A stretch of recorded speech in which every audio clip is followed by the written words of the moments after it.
Want to lower your tax bill while making a real impact? Today's tip shows you how charitable giving can do both. If you missed tip number 4 on tax loss harvesting, check it out. It's packed with smart year-end strategies. Now, let's dive into tip number 5. Get smart with charity. When you donate cash, property, or even appreciated stock to a qualified charity, the Internal Revenue Service may let you deduct that amount on your federal tax return. But here's the catch.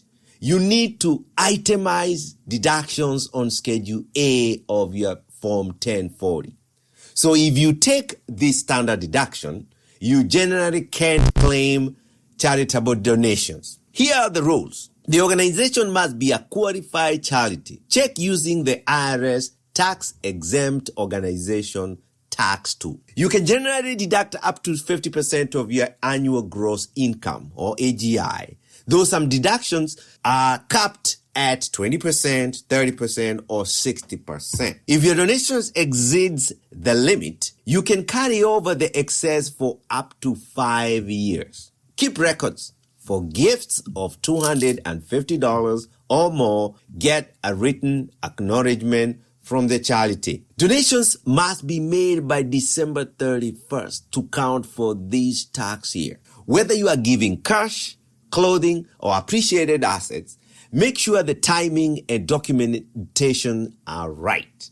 Also, look into strategies like a donor-advised fund. This lets you make a contribution now, get the deduction this year, and distribute the funds to charities later, giving you flexibility and tax benefits. And here is something exciting. Starting in tax year 2026, the One Big Beautiful Bill Act creates a permanent above-the-line deduction for charitable donations up to $1,000 per filer who takes the standard deduction. That means, even if you don't itemize, you can still benefit.